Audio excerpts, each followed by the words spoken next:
Yes, hello. Can we get Erykah Badu away from the window seat? It seems like the sun has her a little bit confused. I don't want her to go into heat stroke. I'm the librarian, and I came to read. I hope that you guys are prepared. I hope that you guys are ready for the Culture Podcast. It's live. It's up. We have a new episode entitled Make That Make Sense. And I want you all to make some sense and make your way over to fortheculturepodcast.com. Also, patreon.com/AdrianExpression to get these videos and the best content first. Let's talk about it. First, I know that you guys want me to talk about the Cardi B and Hennessy situation. I just wanted to let y'all know that that's going to be addressed in a whole separate video because it's too much nuance. It's too many angles. There's a lot of shit I got to talk about one time. So if it's not up already, it will be up later on today or tomorrow where I give my thoughts on the situation. But before we get into that, let's talk about one of the main things that has me so goddamn excited. Pull up the picture. Pull it up. Who do you see here walking into this motherfucking room? Let me tell you something. Annalise and Olivia goddamn Pope are going to take, when I tell you they're gonna take all of this shit that I've been growing out, they're gonna take this shit and they're gonna just put a hole in there. It's gonna be like somebody took a lawnmower weed whacker into my shit. I'm very much so prepared to see Annalise and Olivia walking around to get just, you know what I mean? Olivia, of course, walking like a supermodel. Annalise Keating, you know, she's walking around, like I said, she's walking around like Affleck, but it's okay, sis, because we're out here celebrating all types of beautiful black ass women, okay? That's what we're out here doing. I can't wait for the monologues. I can't wait for the shade, the reads. I can't wait for the side eyes. I can't wait for the girl power. I can't wait for the black girl magic. I can't motherfucking wait. That's me flying away, bitch. You see what I'm saying? This is me flying the fuck away. This is me using my wings to fly away, bitch, because I'm about to enter heaven when they come on my TV screen on March 1st. Do you hear what the fuck I'm saying? And I do apologize for those of you who watch my channel and you are not Scandal or How to Get Away with Murder fans, but I just want to let those of you who are, I want to let you all know that the crossover is happening on March 1st. Keep in mind that Olivia will be on Annalise's show and Annalise will be on Olivia's show. It's a real deal crossover. So I just want to let you know that my edges are going to go from here to right back here, okay? Gonna go from here to right back here, okay? It's gonna look like a lopsided ass pie chart, fucking around with them. I wanna go ahead and talk about these Oscar nominations. Now let's read off some shit that happened. Jordan Peele is only the 5th black director to ever get an Oscar nomination. No black director has won an Oscar in its 90-year history. So Get Out is nominated for a lot of shit, so I'm hoping that they can come in there. I'm hoping that they can come in there and sweep that shit and sweep it also for the things that matter, okay? I want this to win director. I want this to win every single award that it is there in, okay? I'm very happy for Jordan Peele. He came a long ass way. Movie was well done. Actors were brilliant. It was well done, so I hope it gets what it deserves. Now we're moving on to Octavia Spencer ties with Viola Davis, and they are both the most nominated black actresses in Oscar history. Do you hear it? Yeah, I hear that sound too. That's black excellence, girl. You hoes, damn bitch. I see why some of these hating assholes are mad at black people and minorities, bitch. You spent centuries, decades, eons trying to snuff us out, and damn, we still here winning awards and shit on y'all stage? Jay Holiday rolls up out his burrow to attack black women. I mean, when black men run out of things to do, when their career is emptied out, when the piggy bank of their life is in the negative, they find a way. They find a way to attack a black woman. But he was just essentially implying that SZA and Cardi B and Beyonce, he told them to shut the fuck up, essentially, like black men experience things too. I'm just like, first of all, if black women are getting on here, you know, talking about their pain and making sure that people that may look up to them are encouraged, I don't see anything wrong with that. And half the time, the pain that they're talking about, black men caused it. So I'm not understanding, why is it that you want to cause them pain and then police how they react to police how they handle it and deal with it? Girl, get the fuck out of here, girl. And yes, if I want to make money off my pain, I'm gonna make money off my goddamn pain. Kiss my motherfucking ass. So Jay Holiday, sis, I think the last time you had a hit, I was wearing a patrol belt.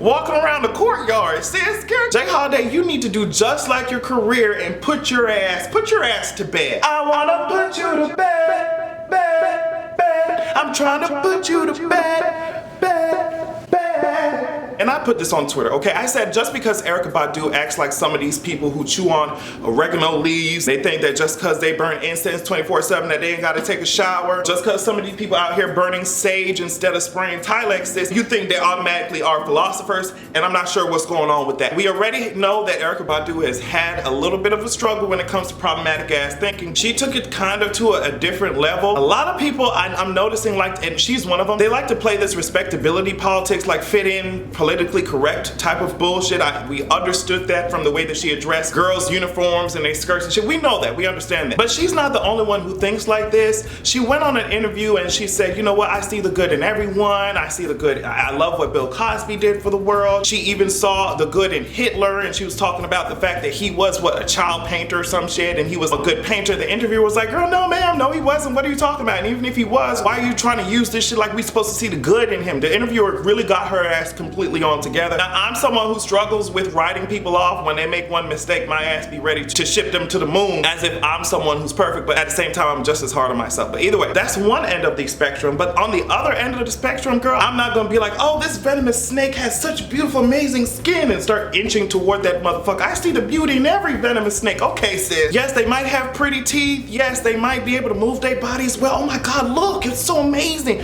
Girl, but their venom will still kill your ass. So why are we focusing on the fact that this motherfucker knew how to play hopscotch, or this fucking mass murderer knew how to jump rope, bitch, versus the death and danger that defines them? Sit your ass down. And we know that we see that when these white boys be going out here shooting shit up, as we notice in Kentucky, and then they focus on the fact that he loved kittens or some shit. Girl, that's cute. This is not what we're focusing on. We're focusing on the issue at goddamn hand. So Erykah says, you can be a humanist all you want, whatever the fuck you talk about. I'm not walking my ass into danger. I'm not walking my ass off the cliff. I'm not walking my ass into a trap just because I see the good in everybody. I'm not with that shit. There have been 0 school shootings in Canada since 2018 started. You want to guess how many have happened in America? You want to guess? You think it's 1? No ma'am. You think it's 3? No ma'am. Okay? It's 10. In less than a month, we have had 10 school shootings in America. But people want to act like.